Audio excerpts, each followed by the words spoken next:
Nós não vamos ler esse texto na sua extensão, mas parte por parte, falando sobre este tema, o poder da igreja, em Atos 5, do verso 12 até o final do capítulo, verso 42. Atos 5, de 12 a 42. Esteja com a sua Bíblia aberta. E o nosso tema é o poder da igreja. Domingo passado, falávamos sobre aquele casal, Ananias e Safira. Eram crentes, mas Satanás encheu o coração deles. Deus os fulminou durante o culto, livrando-os de viverem uma vida de pecado. Aquilo produziu grande temor em todos os que ouviam isso, foi o que nós lemos. E o intento de Deus é que produza grande temor em o nosso próprio coração, hoje também.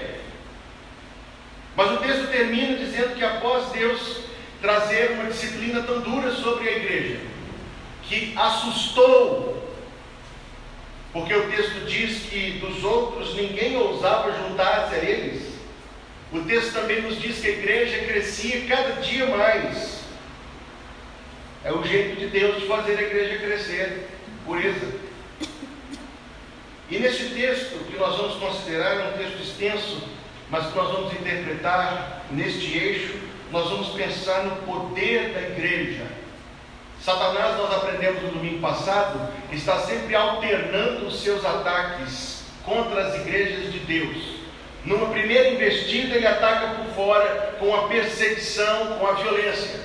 A segunda investida de Satanás é interna, semeando mentira, falsidade no meio do povo do Senhor.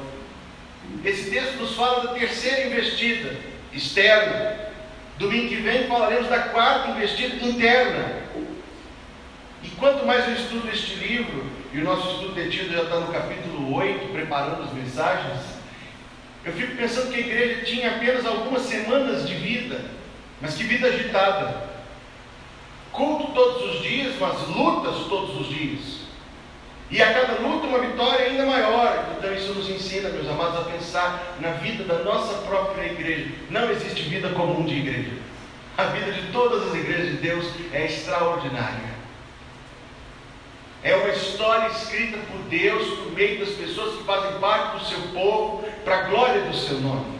Mas eu não posso me deter nessa introdução, senão dizer aos irmãos que o livro dos Atos é um livro que fala do poder de Deus na sua igreja. Capítulo 1, verso 8, você sabe de memória. Mas recebereis poder ao descer sobre vós o Espírito Santo, e ser-me-eis testemunhas, tanto em Jerusalém, como em toda a Judéia e Samaria, e até os confins da terra. Algo que eu admiro na história da Igreja Batista de Bela Vista, é que em 1º de janeiro de 1965, às 13 horas, no templo da Igreja do Barro Preto, esta igreja foi organizada. Quem pregou foi o missionário Jack Young, ainda vive lá nos Estados Unidos, e ele pregou nesse texto, ele pregou em Atos 1:8. Foi o texto da fundação da nossa igreja. Na ata está registrado o resumo daquela pregação. Ele falou que nós temos uma fonte de poder do alto. Ele falou que nós temos uma pessoa de poder, o Espírito Santo. E ele disse que nós temos um propósito de poder, dar testemunho em todo lugar. Mas eu queria trazer isso para mais perto de nós e pensar, amado irmão e irmã, que você foi batizado por Jesus no Espírito Santo no dia da sua salvação. Você já parou para pensar nisso?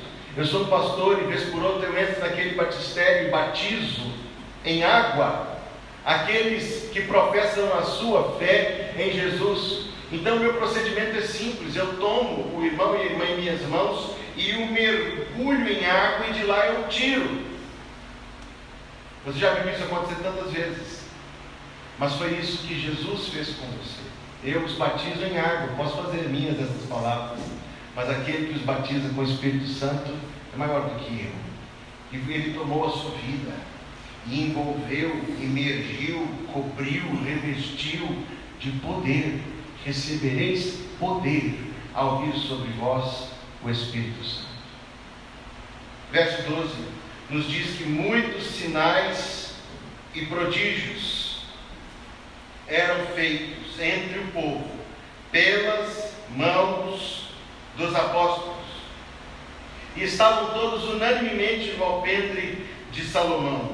Verso 14: a multidão dos que criam no Senhor, tanto homens como mulheres, crescia cada vez mais, de sorte que transportavam os enfermos para as ruas e os punham em leitos e em macas, para que ao menos a sombra de Pedro, quando este passasse, cobrisse alguns deles. E até das cidades circunvizinhas concorria muita gente a Jerusalém, conduzindo enfermos e atormentados de espíritos imundos. E como o texto termina, eram todos curados. Eu vou resumir a ideia que eu quero trazer aqui de maneira bem direta. Uma igreja, para ter o poder dos apóstolos, não precisa fazer o que os apóstolos faziam. De fato, só eles fizeram o que eles fizeram. Uma igreja, para ter o poder dos apóstolos, tem que pregar a mensagem que os apóstolos pregaram. Quero eu, irmãos, que nós aprendamos esta distinção, primeiramente esta manhã. O poder da igreja é poder na palavra de Deus. Nós conhecemos inúmeros cristãos, nossos irmãos e irmãs em Cristo, que vagueiam de templo em templo à procura de milagres e de testemunhos cada vez mais impressionantes daquilo que supostamente se diz que se faz e que se acontece. Suas vidas espirituais estão à míngua. Sem a palavra de Deus, sem o fortalecimento e a nutrição para a nossa alma, para a nossa fé, para o nosso coração, que vem da palavra de Deus. Deus tinha um propósito quando deu aos apóstolos o poder de operar sinais, maravilhas, prodígios, curas e libertar as pessoas que eram atormentadas pelos demônios. Deus tinha um propósito. E acredito que a igreja tenha bastante segurança neste assunto, porque eu já tratei dele tantas vezes no púlpito. Mas primeiramente, a primeira coisa que Deus estava fazendo ao encher Jerusalém de milagres, era mostrar que a velha aliança do templo, dos sacrifícios, dos animais, que aquilo tinha terminado. Não tinha sacerdote no templo que pudesse fazer isso, somente os apóstolos. No livro dos Atos nós vamos ver mais adiante, a história é até um pouco cômica, de quando alguns judeus estavam tentando expulsar o demônio em nome de Jesus, que Paulo prega. E o demônio disse: Jesus eu conheço e Paulo eu sei quem é, mas e você? O propósito era claro, meus amados, era sinalizar que Deus tinha colocado esse negócio de igreja no mundo.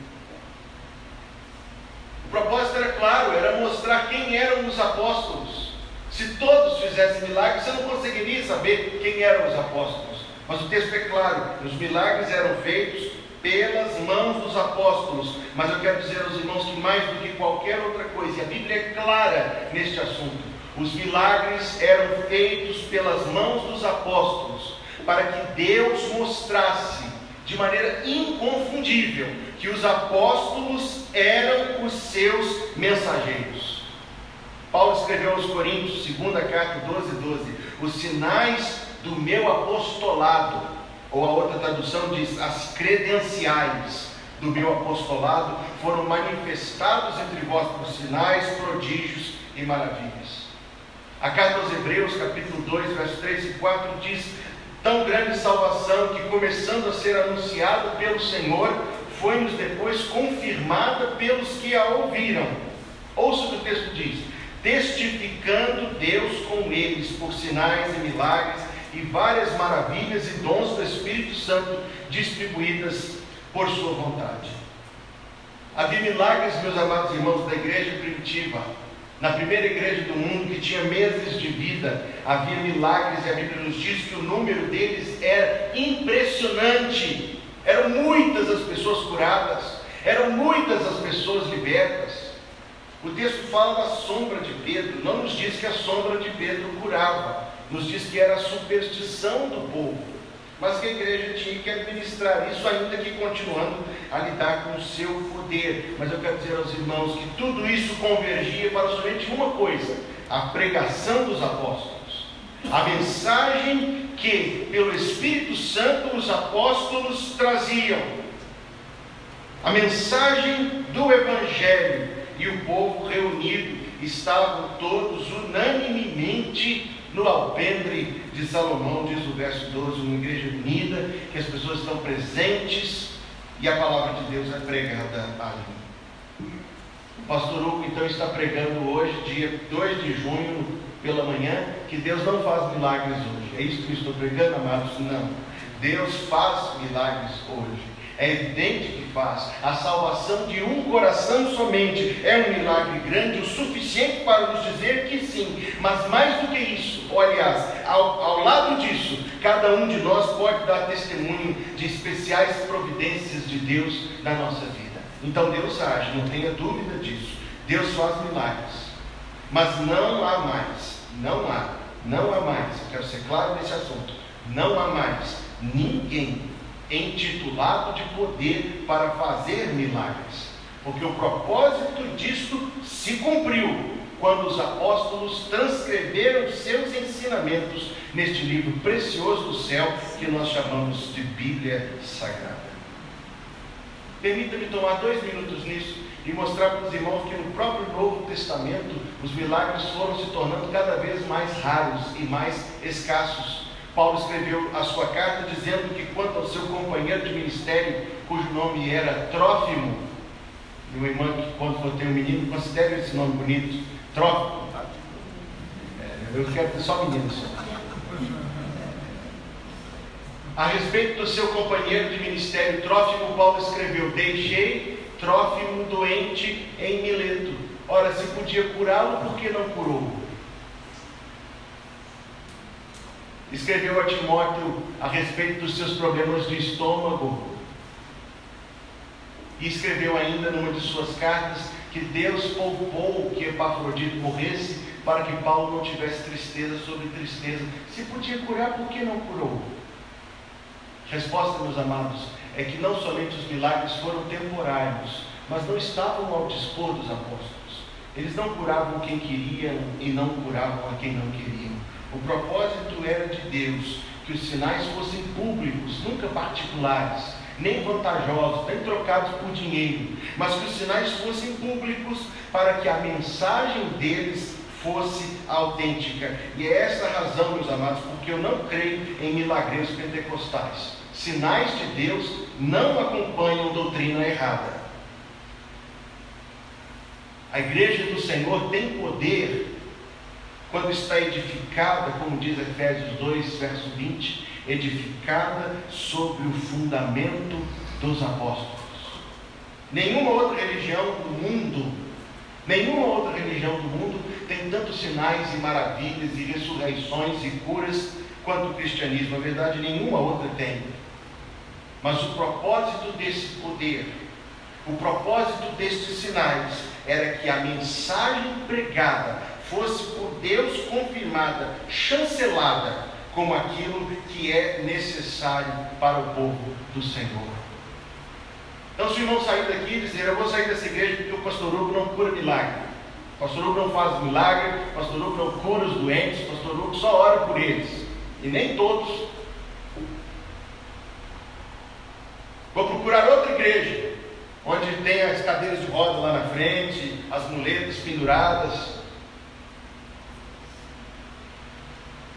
Você estará trocando, meu amado, o verdadeiro poder estabelecido na mensagem dos apóstolos por uma dissimulação, talvez bem intencionada, mas dissimulação, que tenta copiar o que os apóstolos faziam e não o que eles ensinavam.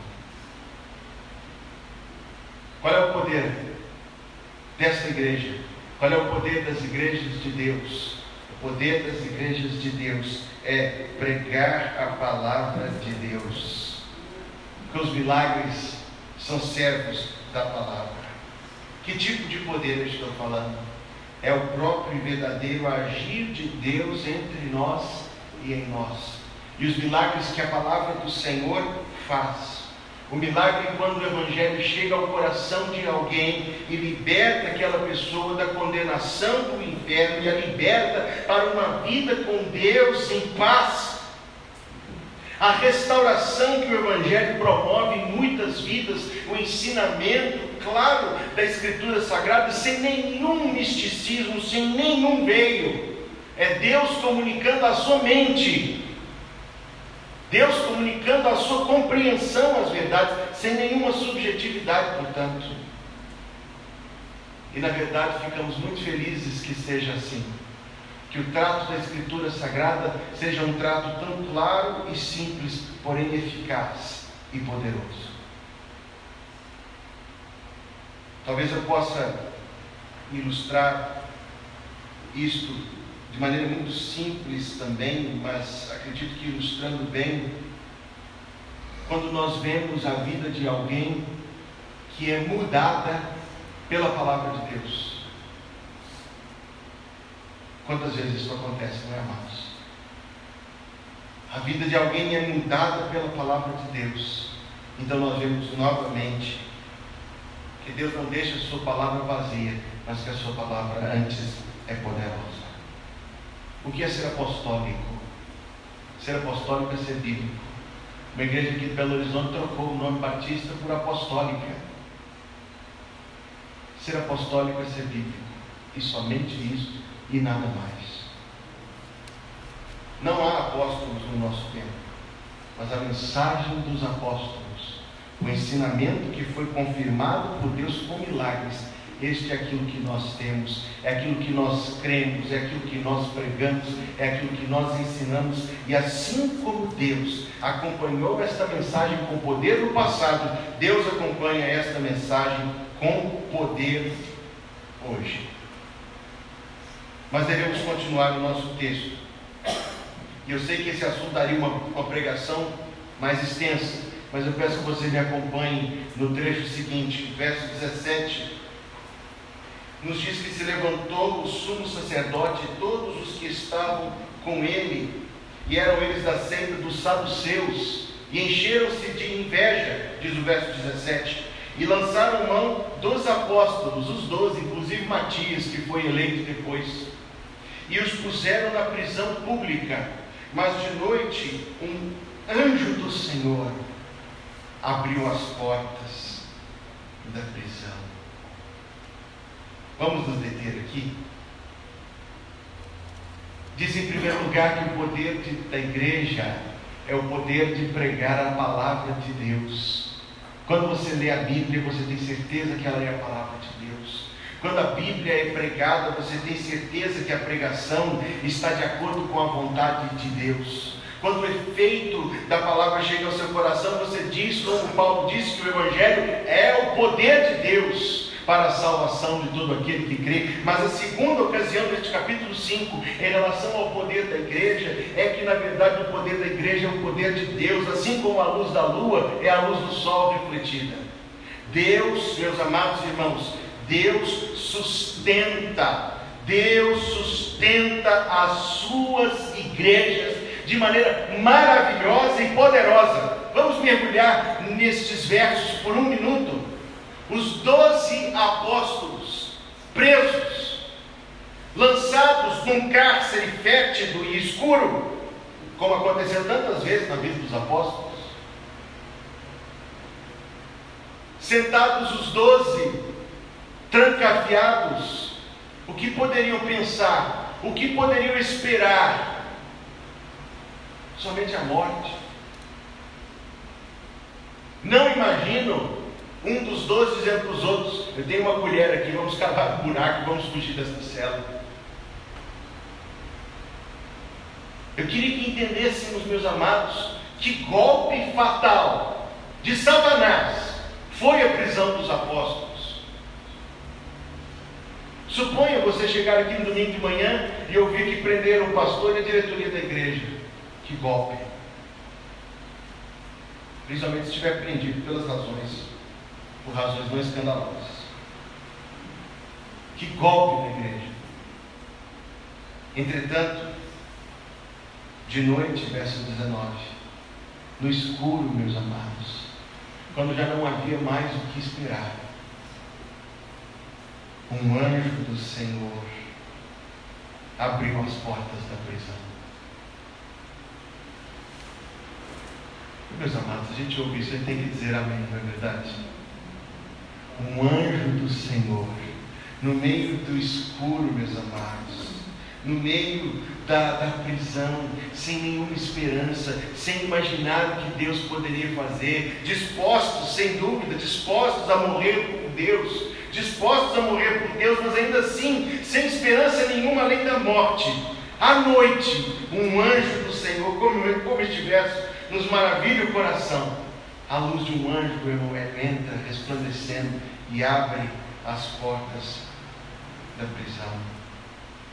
Eu queria, meus amados, que na manhã de hoje nós nos lembrássemos e não nos esquecêssemos que nós aqui, estes quase 50 de nós que estamos reunidos aqui para Deus, estamos trabalhando para Deus, estamos fazendo algo para o Senhor. E quando os ataques vierem, porque virão, sejam eles externos, sejam eles internos, sejam eles desafios que pensaríamos ser inalcançáveis, Deus sustentará as suas igrejas, Deus nos sustentará no trabalho do Senhor, meus amados. Aliás, é o que nós temos vivido, é o que nós temos experimentado aqui. Quando começamos essa construção, permita-me mencionar isso, tínhamos o dinheiro, os irmãos da comissão se lembram, para fazer esta parede e aquela dos fundos. E só. Não era, meus amados irmãos? E só. Deus tinha algo em mente que nós ainda não sabíamos. Deus intervém, meus amados. A mão do Senhor não está fechada para que não possa salvar, nem o seu ouvido surdo para que não possa ouvir. Aos apóstolos presos, Deus enviou um anjo que os soltou. E a nós, queridos, não tem sido diferente. Temos, sem dúvida, experimentado o poder de Deus na igreja. Não existe nenhuma igrejinha. Pastor, eu fui lá numa cidade do interior, tinha uma igrejinha lá de 8 pessoas. Não existe nenhuma igrejinha. Cada uma delas é uma igreja preciosa de Deus, cheia do Espírito Santo, comprada pelo sangue de Cristo. Como você pode tentar diminuir essas coisas? Não existe diminuição para isso. Pastor, a igreja aí vai dar errado, desiste, fecha a porta e vai embora. Não existe, amados. Não existe igreja de Deus que não tenha o poder de Deus sobre si. Igreja é um negócio de Deus, minha gente. Voltava com o Vantuil quarta-feira, e a gente foi fazendo uma conversando sobre a igreja, e pensando em tantas coisas que a gente ainda precisa fazer. Pastor, temos que fazer isso. De vez em quando os irmãos me procuram, pastor, temos que fazer isso, e outros me dizem, pastor, temos que fazer aquilo, temos que melhorar tal coisa, temos que melhorar aquela. É verdade, amados, é verdade. Temos mesmo. Mas saímos daqui esta manhã seguros de que vamos fazer. Olhem para quanto Deus já nos tem dado. Imagine mais uns 5 anos. Imagine mais uns 10 anos. Que para nós parece um tempo longínquo. Mas porque não conhecemos a mente do Senhor. A nossa experiência tem sido a deste texto. Em momentos inesperados, a mão de Deus vem e sustenta a sua igreja.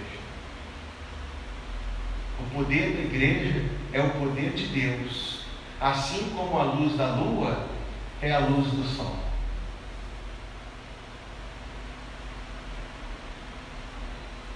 Eu não sei se todas as vezes, em todas as igrejas, será assim. Não sei se os anjos irão socorrer todos os que estão injustamente presos neste mesmo momento.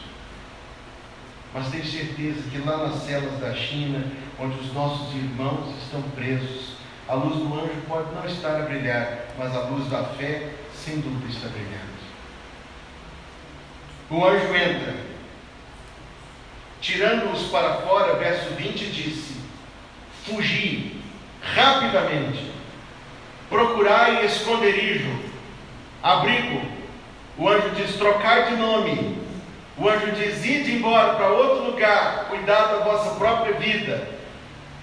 O anjo diz: ide e apresentai-vos no templo, e dizei ao povo todas as palavras desta vida. A igreja tem o poder de Deus, irmãos. A igreja tem o poder de Deus, mas para que ela seja fiel e para que ela testemunhe da palavra do Senhor.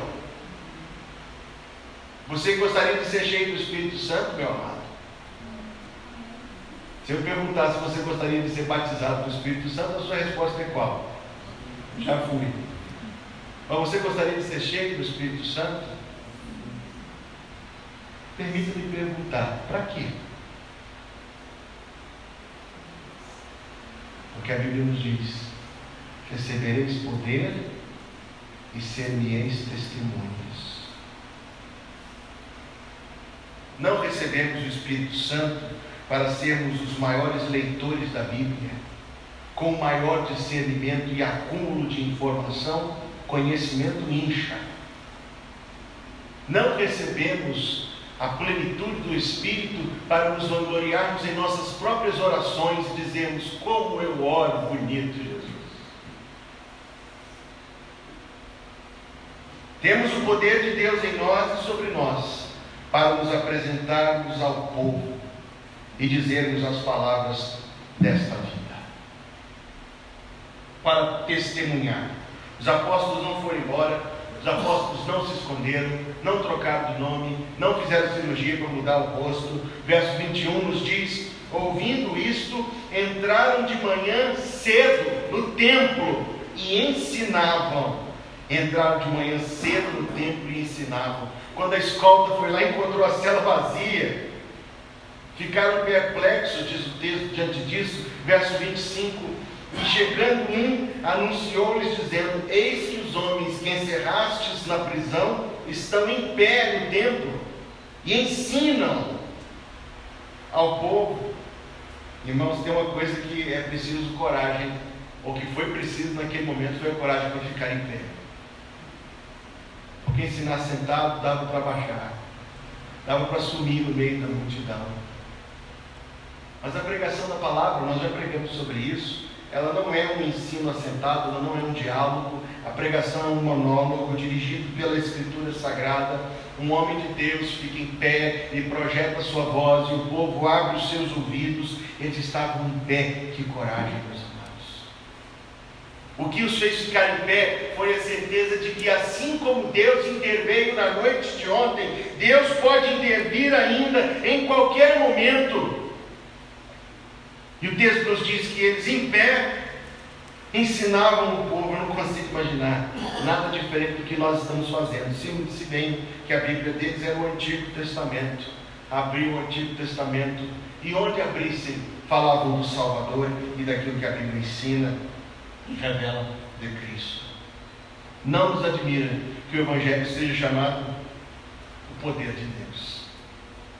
Quero dizer aos irmãos, então, em segundo lugar, porque em primeiro lugar eu disse que o poder da igreja é o poder da palavra, mas dizer em segundo lugar que o poder da igreja é o poder de Deus. O poder de Deus nos sustentar, o poder de Deus nos defender, mas para que sejamos fiéis, para que trabalhemos para o Senhor, para que levemos adiante a sua palavra. Se estivermos fazendo isso, não faltará poder, e nem a palavra do Senhor voltará vazia. Livingstone, aquele grande missionário, aquele grande homem de Deus do passado, primeiro homem branco a atravessar as cataratas do rio Nilo, decidiu deixar o lugar onde estava e ir pregar o Evangelho em outra tribo. Disseram a ele: não vá, pastor, aquele povo é canibal. Então ele decidiu orar antes de ir. Mas enquanto orava, lembrou-se de Mateus 28, verso 20: eis que eu estou convosco todos os dias até a consumação dos séculos. Entrou no barco e foi. E os canibais se converteram a Cristo. O poder da igreja, meus amados, é o poder da igreja, é o poder de Deus sustentando a igreja. Talvez alguns de nós sejamos tentados a olhar para a nossa igreja com uma certa negatividade às vezes e dizer: ah, pastor, tem lá, está muito desanimado.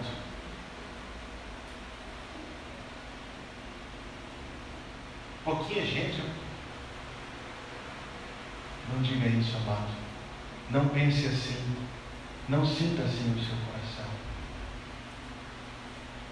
A igreja de Deus. A igreja de Deus. Deus está aqui. Amém. Deus sustenta. Deus conduz. Deus leva adiante. Então nós não podemos nos desanimar nem por um momento, porque Ele é o Deus do impossível. Deus de obras grandiosas. Deus que faz coisas maravilhosas. Mas eu quero dizer em terceiro lugar, que o poder da igreja é o poder para ser corajosa e resistente. Existe uma coisa muito bela na resistência. O que aconteceu logo em seguida, eu não lerei o texto na sua extensão completa, mas foram os apóstolos apanhados de novo no templo. Mas nos diz que dessa vez os inimigos ficaram com medo. Também puderam. Levaram os apóstolos para uma cela.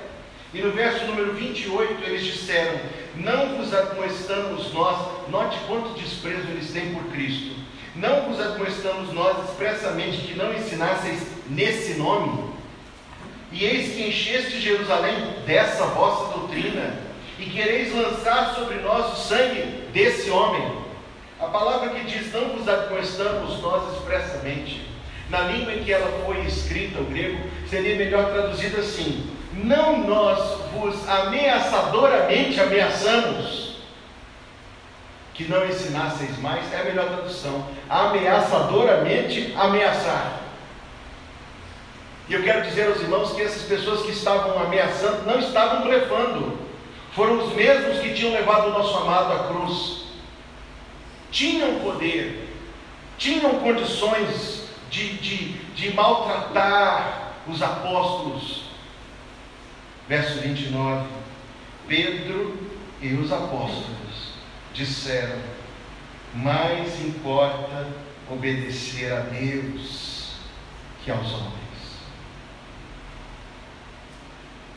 O poder da igreja, meus amados irmãos, é o poder para ser corajosa no Senhor, firme no Senhor, persistente no Senhor. Satanás ataca por dentro, Satanás ataca por fora, tenta de novo, e nós não desanimamos, e nós não desistimos, e nós não nos rendemos, porque temos em nós a presença de Deus, o poder de Deus, uma aliança com Deus, as promessas de Deus e a palavra de Deus. Jesus disse a Paulo: não temas, mas fala e não te cales, porque eu sou contigo. Ninguém lançará a mão de ti para te fazer mal, pois tenho muito povo nesta cidade.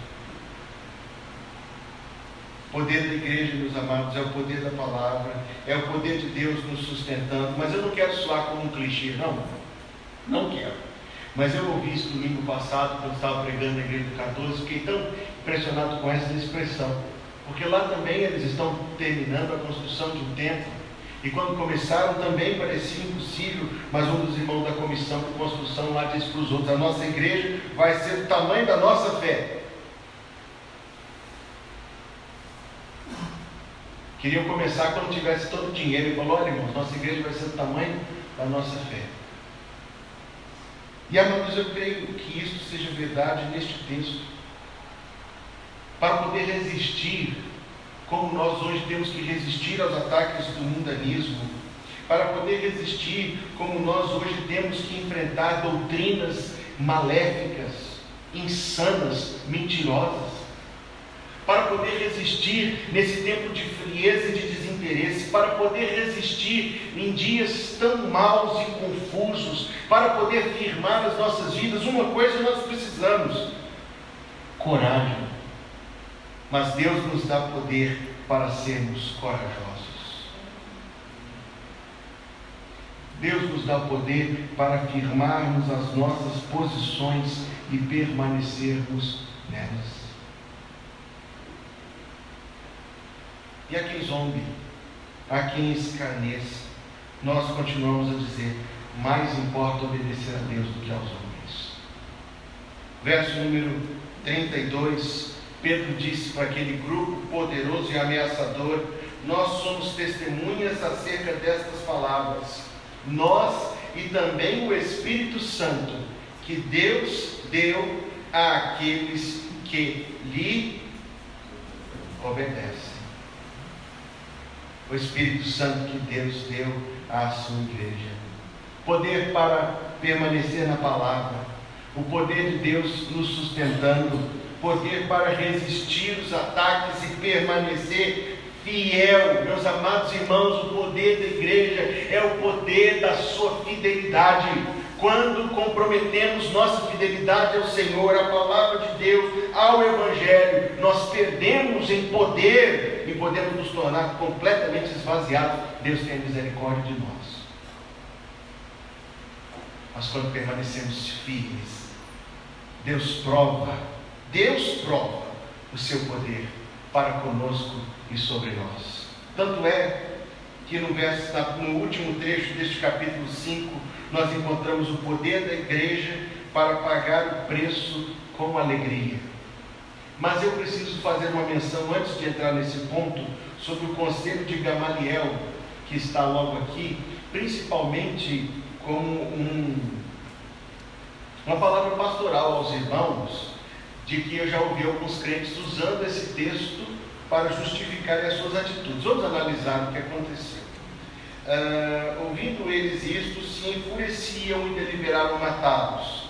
Mas, levantando-se no conselho um certo fariseu, chamado Gamaliel, doutor da lei, venerado por todo o povo, mandou que por um pouco levassem para fora os apóstolos, e disse-lhes: homens israelitas, acautelai-vos a respeito do que haveis de fazer a estes homens, porque antes destes dias levantou-se Teudas, dizendo ser alguém, e a este se juntou um número de uns 400 homens, o qual foi morto, e todos os que lhe deram ouvidos foram dispersos e reduzidos a nada. Depois levantou-se Judas, o galileu, nos dias do alistamento, quando Jesus nasceu, e levou muito povo após si, mas também este pereceu, e todos os que lhe deram ouvidos foram dispersos. E digo-vos: dai de mão estes homens e deixai-os, porque este conselho ou esta obra é de homens se desfará, mas se é de Deus, não podereis desfazê-la, para que não aconteça seres também achados combatendo contra Deus. Muitas vezes já ouvi pessoas equivocadas tomando esse texto e achando que isso aqui é uma pérola de sabedoria, isso aqui é uma pérola de tolice, e Deus mostrando para nós quão ridículo e vazio se tornou o judaísmo depois que rejeitaram Jesus. Ainda que tenha sido útil para os apóstolos essa palavra, em si, meus amados, ela é a coisa mais dinamitosa e perigosa que alguém pode tentar seguir. Alguém vê algo, veja só, tem 3 erros nesse conceito de Gamaliel, e não é meu assunto, mas eu preciso me deter porque é o nosso texto. Primeiro erro: Gamaliel não consultou a Escritura Sagrada, porque se ele tivesse consultado a palavra de Deus, ele teria descoberto que Jesus é o Cristo prometido, enviado de Deus, e que todos deveriam se render a ele, mas ele não fez. Em segundo lugar, ele ensinou que aquilo que dá certo é certo. Não é isso, pastor Elias? Ele ensinou: aquilo que dá certo é certo, e aquilo que dá errado é errado. Ó, meus amados, existe uma loucura de coisas que dá certo e são erradas. Em terceiro lugar, ele usou aquela boa sabedoria carnal: vamos não fazer nada e vamos ver o que é que dá. E alguém usa isto como sabedoria. Mas, pastor, está escrito na Bíblia. Está escrito na Bíblia, para que bem interpretado você descubra quão vazia é toda forma de sabedoria incrédula. Essa palavra foi usada, permita fazer apenas esta observação, foi usada no tempo que surgiu esse novo estilo de culto, transformando a adoração de Deus num palco de apresentações e irreverências, e muitos de igrejas sérias, sólidas, chamadas tradicionais, para usar essa palavra, usavam este texto para falar: isso aí vai se desfazer com pouco tempo. Mas não se desfaz, amado. Existe uma loucura de coisas erradas que prosperam. A Bíblia não nos ensina a não fazer nada e ver o que dá. A Bíblia nos ensina a resistir ao erro. Tudo que esse texto está dizendo para nós, todo este capítulo 5 está nos dizendo para resistirmos ao erro. Nunca se aproprie do conselho de Gamaliel, senão para invertê-lo pelo avesso e consultar a palavra de Deus e deixar que a palavra de Deus defina o que é certo e o que é errado. Mas bem, eu precisava mencionar isso para poder mostrar aos irmãos que o poder da igreja é poder para pagar o preço. O verso 40 nos diz: eles concordaram com ele. Este texto poderia ser lido na perspectiva das reações dos inimigos da igreja. O verso 17 diz que eles estavam com inveja. O verso 18 que eles lançaram mão com violência dos apóstolos.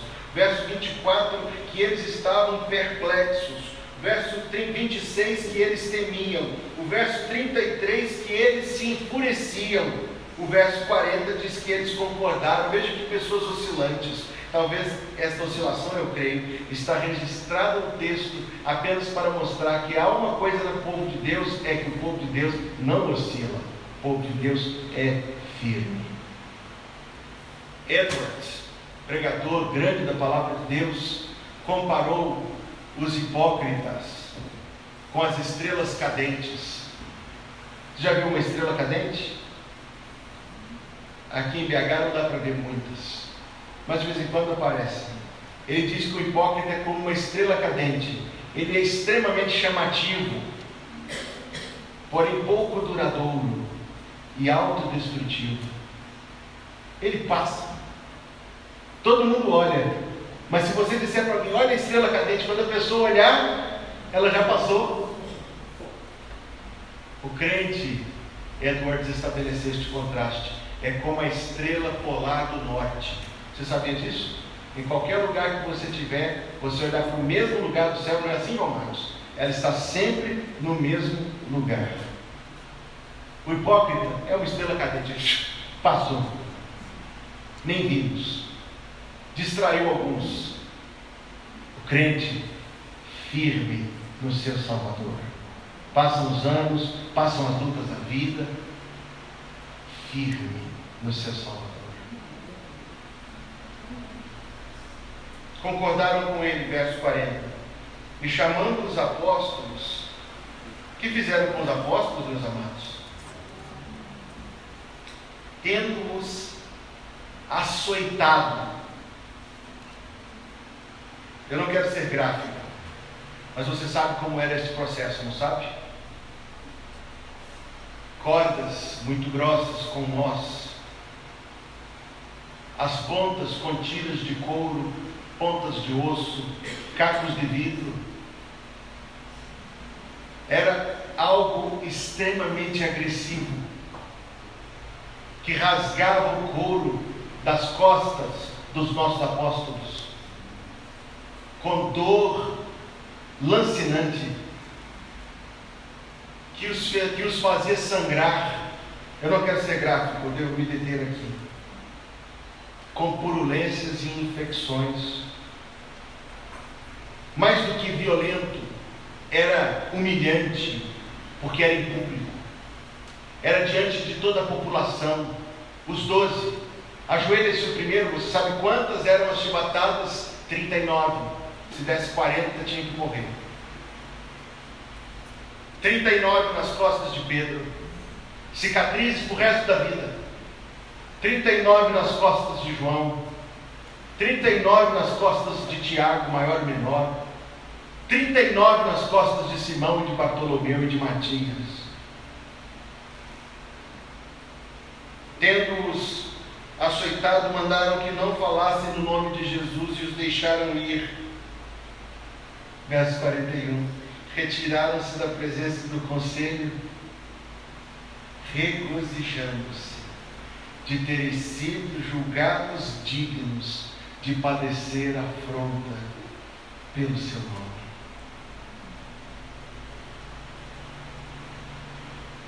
Temos algo aqui diante de nós para pensar esta manhã, não temos, meus amados?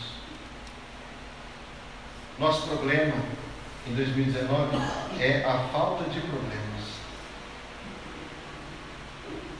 O nosso problema com o povo de Deus hoje é a falta de problemas. É a falta de problemas que nos faz acostumar e até desejar que a nossa vida cristã seja muito cômoda, confortável, leve demais, tranquila demais.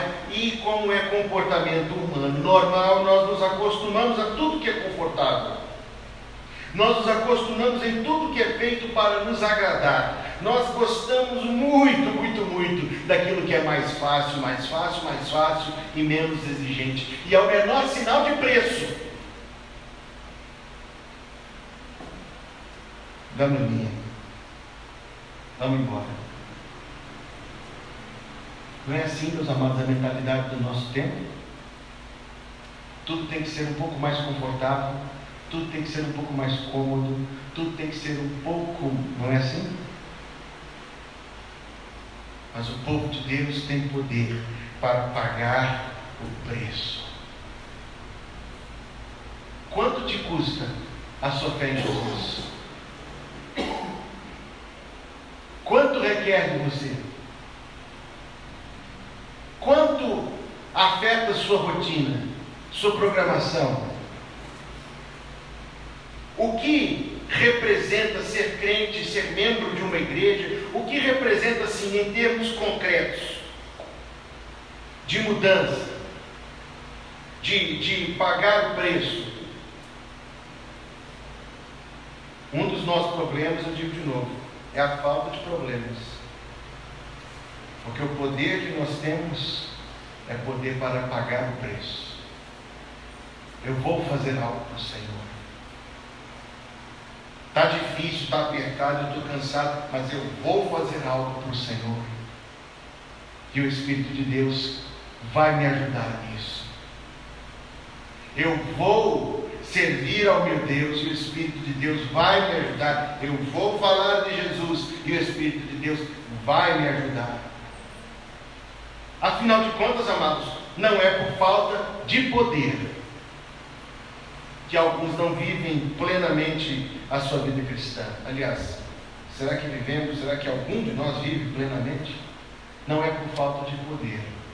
O problema não está em Deus, o problema não está na palavra, o problema não está na igreja. Você já imagina onde o problema está? Com as costas rasgadas e sangrando, eles saíram com alegria, o texto nos diz, regozijando de terem sido julgados dignos de padecer afronta pelo seu nome. Aos 29 anos de idade, um rapaz recém-casado, chamado William, tomou a sua jovem esposa, que tinha somente 22, entrou num navio, e sabe para onde eles estavam vindo? Para o Brasil. Em 1880. Desceram aqui no Brasil, amados, sem saber falar português, sem parentes, sem amigos, sem referência, sem ninguém. William Buck Bagby e a sua esposa Anne Luther Bagby ouviram Deus falar no seu coração que precisava de igreja batista no Brasil. Precisava e ainda precisa. Deixaram, sabia que ele era médico? Médico formado pela Universidade de Baylor. E poderia ter se empregado como médico, não poderia ter comprado uma casa muito bonita lá em Fort Worth, onde ele morava, e ter vivido uma vida muito confortável com a sua esposa. Veio pregar o Evangelho aqui no Brasil. Quando chegou em Minas Gerais, lá no sul de Minas, ele estava pregando, tinha uma janela perto do púlpito. Passou alguém, catou um paralelepípedo da rua e tacou na cabeça. Pela graça de Deus ele não morreu, mas deixou uma cicatriz na sua testa enorme. quando voltou a pregar com aquela cicatriz enorme na testa, ele disse: eu prefiro ter essa cicatriz na minha cabeça do que uma coroa. Feliz por ter sido julgado digno de padecer afronta pelo nome de Jesus. Uma coisa que esse livro dos Atos faz conosco, sem dúvida, é nos deixar muito desconfortáveis. Porque uma coisa que nós aprendemos, dentre tantas, é que a nossa vida precisa ser mais para o Senhor. Verso 42. Quantos dias por semana a igreja tinha culto? Estou gostando dessa ideia. Todos os dias, no templo, era o único lugar grande o suficiente. Eles eram 20 mil, 30 mil.